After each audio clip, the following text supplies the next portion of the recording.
সদায় দেখা যায় 4 মাহৰ জমাত কম হয়, চিল্লাত জমাত বেছি হয়। যিটো পঞ্চায়ত আকাৰৰ সেই ডাঙৰ মঞ্চ পুৰা হৈছে, আমাৰ 4 মাহৰ জমাত চিল্লাত জমাততকৈ বেছি হৈছে। টোটেল 202টা জমাত আল্লাহৰ ৰাস্তাত এই ইজতেমাৰ লগত ইনশাআল্লাহ বাহিৰ হৈ আছে। আৰু প্ৰত্যেক জামাতৰ জিম্মেদাৰ তেওঁলোকৰ পইচা লৈ নিজৰ জামাতৰ লগত একলগে ইয়াতে আৰাম কৰক, বহক, সকলোকে নিজৰ খানা দিব, খানা খাব, নিজৰ সুবিধা হয় তেওঁলোকে ৰুমলৈ যাবগৈ।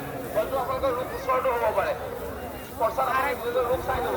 আৰু যদি দূৰৰ ৰুম হয়, চাৱাৰী ষ্টেজত নাথাকে, তেতিয়াহ'লে আজি পিছফালে এটা আৰ্টি পেণ্ডেল আছে, যিটো ষ্টেমৰ প্ৰথম অৱস্থাত এটা বনোৱা হৈছে, একেলগে আছে। আৰু আইন্দা এইটো বহুত দিনলৈকে থাকিব, তাত ইন্তজাম আছে, তাতে আপোনালোকে কাম কৰিব আজি ৰাতি। ঠিক আছে ইনশাআল্লাহ। আৰু যিটো ডাঙৰ বাজোৱা এতিয়া জহুৰৰ ৱক্তটো হৈ গৈছে, সেইকাৰণে বুজুৰ্গে আপোনালোকৰ লগত মুছাফা কৰা নাই, এইটো কাৰণে আপোনালোকে আক্ষেপ নকৰিব। বুজুৰ্গে দোৱা দিছে আৰু চবকে চালাম পেছ কৰিছে।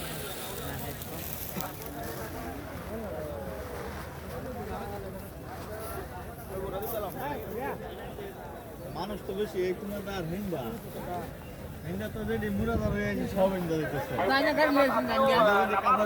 সব হিন্দা।